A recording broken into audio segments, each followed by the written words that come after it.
great pleasure to be here, and thank you for coming. What can't you speak about? Well, I suppose to honour Orwell, one ought to be exact. He was always that. I'm sure you know the story of when Orwell received a bullet in his throat, just missed the crucial part of the esophagus, and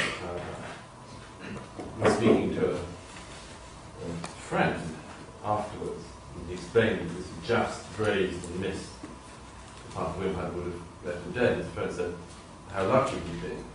And Orwell said, "No, if I'd been lucky, I would have been shot in the throat." It's always important to be exact. So I suppose I should start by saying the following. Now, not very many things you simply cannot say. There are a lot of things, however, on the first tier that people think they can say and rather enjoy boasting about not being able to say. There's sort of people, for instance, who say, gosh, call me terribly politically incorrect, but, and then come out with something very trite and obvious that risks nothing, but they like to pretend it does. Then there is a level of things that have absolutely no risk around them, but people like to think they're brave warriors by saying it. Let me give you an example. The extraordinarily large number of idiots who in recent years have believed that by opposing, for instance, Dick Cheney, they encounter some kind of threat. By saying nasty things about George Bush, they're somehow being brave warriors, rather than saying something very, very obvious, easy to say, tedious, and often repeated. There was no threat to saying he thought that the President of the United States was a moron for 8 years. I thought it was not true myself, but there was certainly no threat to saying it, but I always liked the sort of idea that some people who did that kind of thing gave out, that they were sort of sitting in a bunker fearful that Dick Cheney was going to knock on the door and shoot them like a lawyer. So there's that category, the pseudo difficult to say thing, which is actually orthodoxy. Then there are things that just are made difficult for you to say. Let me give you an example. As people know, fellow panelists will know, the Press Complaints Commission is a fantastic body for pretty much demonstrating what Anacharsis' description of bad law is. And it's strong enough to detain the weak, but too weak to detain the strong. It's very good at tying you up in red tape and for somebody written into them, so they found something you said offensive. The only appropriate response to which is, well, fuck you. I'm not bothered. You'd have no right not to be offended. And I'm annoyed that I have to write an explanation or go via a lawyer to explain why I didn't mean to hurt your feeling. The same Press Complaints Commission can do nothing serious about really serious breaches of the law. But anyhow.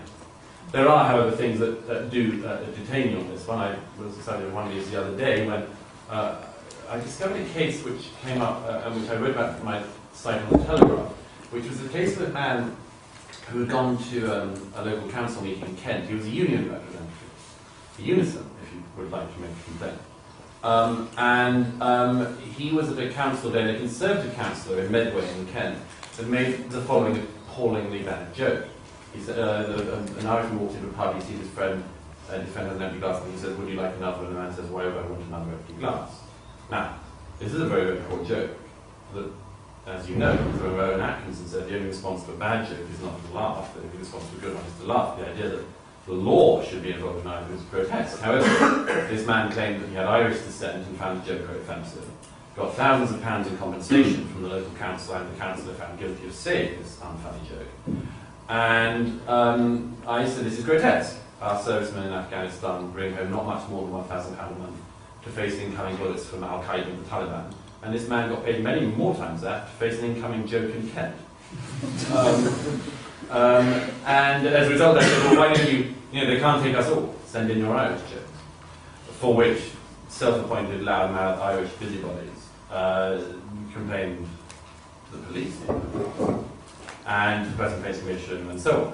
So we've been tied up and irritating, apart from anything else a week on Irish radio, explaining that I don't actually hate Irish people, I just think you shouldn't be fined for saying bad jokes. Anyhow, this was an example of something that just is a sort of tediously, you know, you're not meant to say this, but you sort of can say.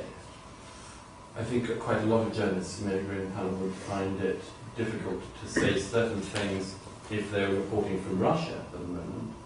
Indeed, I know a lot of journalists who have problems saying certain things about Putin and the regime in Russia. Certainly if they want to keep travelling there and so on. And I think people do weigh this up. A Palestinian journalist friend of mine always tells a story of a journalist he knew who would once have written something rude about Arafat, and who this friend had to stop from being lynched in a bar in Ramallah some years ago, a decade after writing the article in question. There are places certainly where memories are long and people don't mind carrying out acts of retribution. But I think, to finish on, the biggest no-say of our time is, and somebody will know where I'm going, is about Islam. Because I take it as read that in a society where Elton John, for instance, can give another interview in which he sort of slips in, something about Jesus being gay, with a sort of obviously publicity seeking, and luckily people don't really fall for it, or at least they fall for it by writing articles about the fact that this is obviously publicity seeking. But no one's really offended, really, but everyone, there's still a degree of sort of, oh, I'm saying something naughty, aren't I, bad. Well, I don't think anyone's going to come after Elton John. I think that people are fearful about saying things about Islam.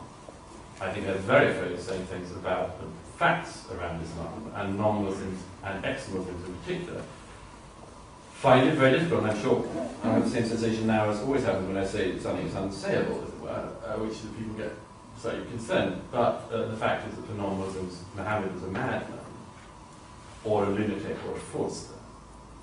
These are the possibilities. But it is impossible that in the 7th century, in the middle of Arabia, an illiterate tradesman had bits of the Old and New Testament garbled to him by an archangel, which it didn't happen. Obviously not. Obviously not. The other things it is also difficult to say about Islam are the fact that Muhammad, as a male adult, repeatedly raped a 9-year-old girl, his last wife Aisha. That is very difficult to say for a lot of people. And I know people, several good friends, who to this day live under 24 hours security for saying exactly this thing. Last night I was debating Tariq Ramadan in London with my friend and colleague Fleming Rose, who still lives under protection, for publishing in his newspaper in Denmark cartoons of Muhammad. I still find it amazing that in 2010 this could be the case. I think it grotesque. In October, 2 men were arrested in Chicago for trying to kill Fleming again. And just last month, an axed man who had been sent from Al-Shabaab in Somalia came to ritually behead one of the cartoonists at his house in Copenhagen. I think this is a demonstration that it is deemed in this society, as in the Muslim world now, to be unsayable to say certain things that are perfectly obvious about Islam. I think we should say them. I don't think that means you always have to cause offence. But I think that people have to realise that by not expressing their opinions on this and other areas, any area, they make extremists stronger, they make our societal response to them weaker, and they do the worst thing of all, they censor themselves, and in the process they censor the truth. But why the law? I mean, let me give you the counter example. The United States is one of the most diverse societies in the world, in every which way. It has a great First Amendment tradition, so you can say what you like. People don't seem to be killing each other, you know, the streets are not running with blood. Why? Because people have worked out for themselves how to live with each other. It's not, well, first of all, it's not strictly true, you can say what you like in the United States, but that's a separate issue. But the United States is an interesting example. Within the family. Well, Douglas mentioned the example earlier of Dick Cheney. It was very brave to say anything about Dick Cheney and George Bush, they wouldn't come to get you. Not true. Children in America wore T-shirts to school saying George Bush is an idiot. They were expelled from school. FBI agents turned up at their house. So it's not true to say that Bush and Cheney didn't crack down on anti-Brown. Yes, I'm sure. Well, we live in the age of the internet. We're going to go right now. Advocating divorce abortion in America, you might come in for. Well, you wouldn't be prosecuted. You might come You'd to be jail under for it. threat. You'd be under threat.